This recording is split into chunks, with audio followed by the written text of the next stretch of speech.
For almost 3 months now, I've been living in Barcelona basically for free. I quit my job before coming here, and I've been taking advantage of the fact that you can be in the country for up to 3 months without the need of any special permits or work visas. Although I'm not making any money while I'm out here, I'm also spending basically $0 during my stay, which is pretty cool. In fact, the only thing that I really spend money on out here is Metro passes and the occasional coffee or beer during the afternoon. Other than that, everything is free. The stay is free, the clubs, the bars are free, the tourist attractions are free, and the food has been free as well. How do I do this? I volunteer at an awesome hostel. In this video, I want to share with you my experience, how to find a volunteer position at a hostel, what a typical day is like, and the pros and cons to volunteering at a hostel while you travel. Let's talk about how to find a volunteer position at a hostel. Before coming to Barcelona, a friend of mine told me about a website called Workaway.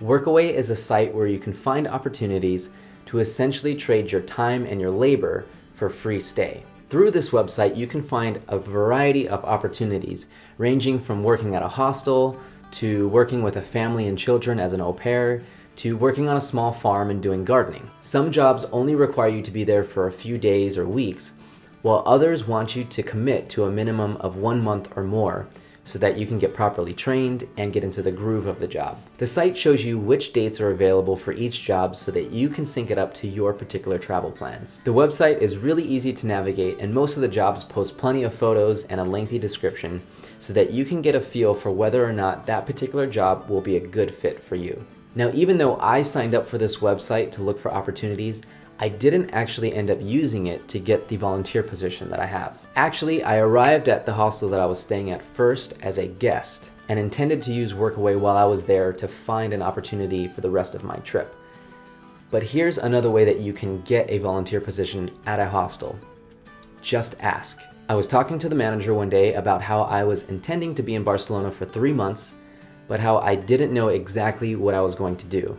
She gave me one quick interview and a breakdown of what the job entailed, and then told me that she could put me on the schedule in the next couple of days. It was that simple. So what is a typical day really like? Now, every single hostel is going to be completely different depending on the location, but in general, I want to share with you what my experience was like. So to start, the volunteers actually live in a building that's separate from the hostel itself.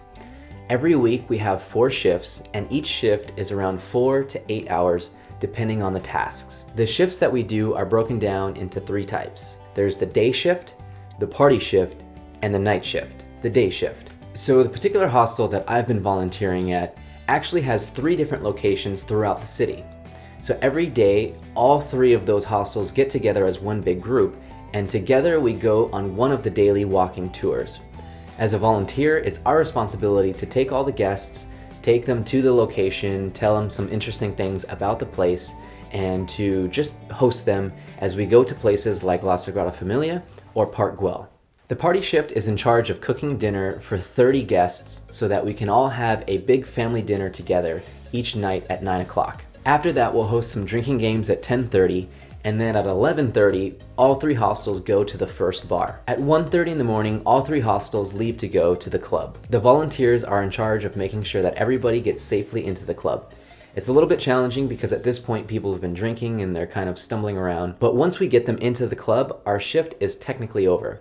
So from there we can choose to go back home and go to sleep or do whatever we want, or of course we can stay in the club and party all night. One of the main perks to being a volunteer during the party shift is that just about all of the drinks during the night are free. The night shift. The night shift starts at 11:30 when everybody else has just left to go to the bar. The night shift person is in charge of cleaning the hostel, making sure that anybody coming back from the club at 5 in the morning stays quiet and doesn't wake anybody up, and then preparing breakfast for the next morning. This shift goes until 8:30 in the morning. Every volunteer rotates through all 3 of these shifts. When we're not working, you can find volunteers typically hanging out in the flat, talking to guests in the hostel, or just enjoying their time throughout the city. So what are the pros and cons to this way of traveling for free? You don't make any money. As mentioned before, we don't actually make any money for the work that we do.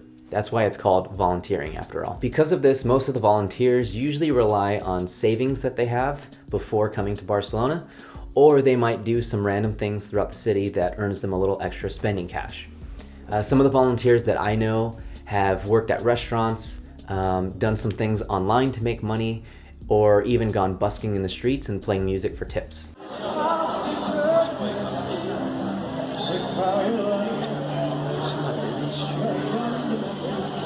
Partly because of the lack of income and partly because of the simple lifestyle out in Barcelona, most of the volunteers choose to spend as little as possible. Again, living out here as a volunteer is mostly free, but some of the bigger tourist attractions do cost money.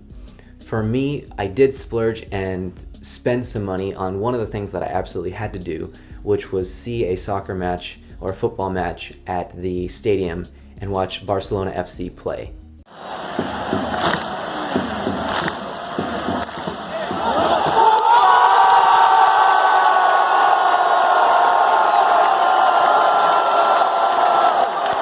It was definitely worth the money. You don't get immersed in the culture. Another con that you might find surprising is that living here as a volunteer, you don't really get immersed into the Spanish culture.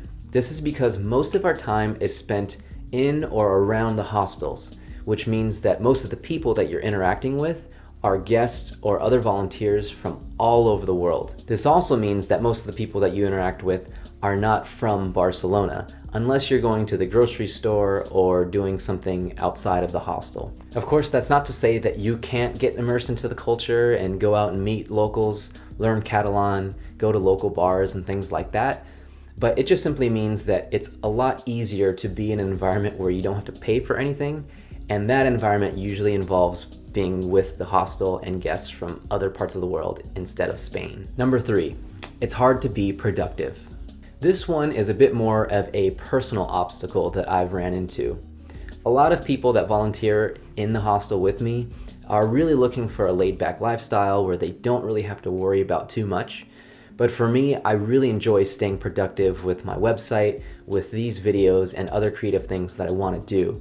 And so I found it very hard to live this lifestyle and in this country and still have that sense of urgency and productivity. Also, because you're in an environment where there are so many people that are always present, it's really hard to actually push yourself outside of the hostel and get some alone time where you can be productive. For me, while I've been here, having just an hour every once in a while to do work or to do some reading feels productive to me. But of course, coming from the US, this is a little bit of a strange feeling, and it has made my progress on some of the things that I want to do a little bit slow. Also, when you figure in the idea that we are out at the club until 5 in the morning, we don't go to sleep until 7 or 8, especially if we're doing the night shift, then you start to realize that most of the time that you spend is at night, and a lot of the day is actually spent sleeping. So again, you really have to put in an effort to get yourself out of the hostel, go somewhere private, and just like have that alone time to yourself. It's a bit of a challenge, but it just comes with the territory. So what are the pros to this type of travel? Living abroad for free.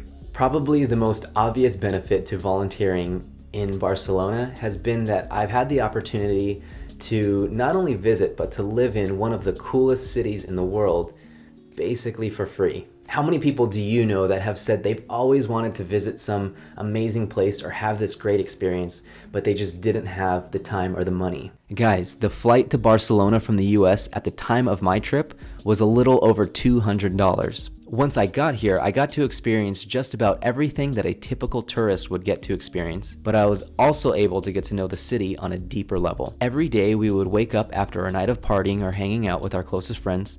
We would go to the hostel and have eggs, cereal, fruit, coffee, tea, all for free.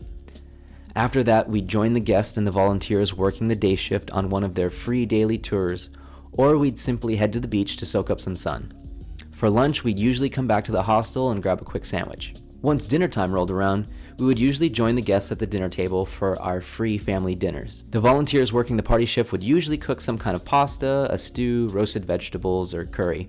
If we wanted to grab something to drink, There would usually be leftover bottles of alcohol from guests that have already checked out. If not, we would head to the local grocery store and buy a bottle of wine for only €1 or a pack of beer for less than 3. Once it was time to go to the bar, entrance would be free and the volunteers would usually get 1 or 2 free drink tickets. Heading over to the club at 1:30, our hostel would get in for free, and again the volunteers would get a couple of free drink tickets.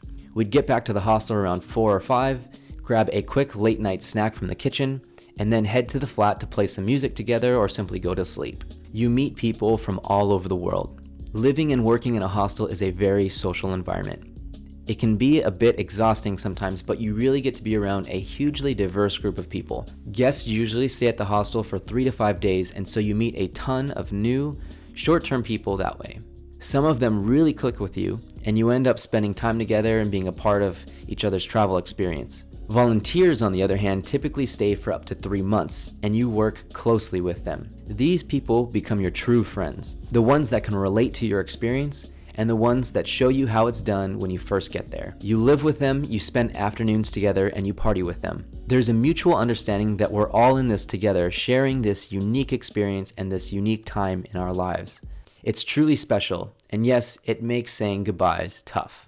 Once it's all said and done though, you realize that you are now connected to people from all over the world. And of course, most people love to tell you that if you're ever in their part of the world, you have a place to stay and a friend to be with. You develop a way of simply living and settling into a new country. Coming from the US, we're pretty used to a culture of always chasing something, always working to buy something new. We spend most of our waking lives at work, and yet we get a measly 2 weeks of vacation each year.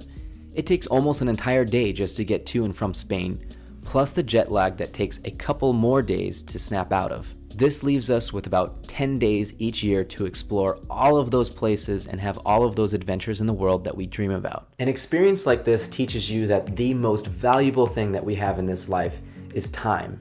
And if we choose to prioritize our dreams and adventures over the money for a new car or the mortgage for a new house that's too big for us, then we can take full advantage of the time that we do have. It teaches us that there is value in simply taking yourself to somewhere that you've always wanted to be and simply living in the present moment. It teaches us that we don't have to wait to save thousands of dollars to have a life-changing adventure abroad. And it teaches us that simple ways of living can sometimes provide our most profound memories. In conclusion, this experience has been so much more than the typical vacation in which I try to cram in as many tourist attractions as I can into a very short period of time. It has opened my mind to what is possible if we choose to prioritize our dreams and our adventures and are willing to do things in an unconventional way. Thanks for watching, guys. If you enjoyed this video, please subscribe. I would love to share more of my experience in Barcelona with you, and I would love to hear about your adventures and experiences as well.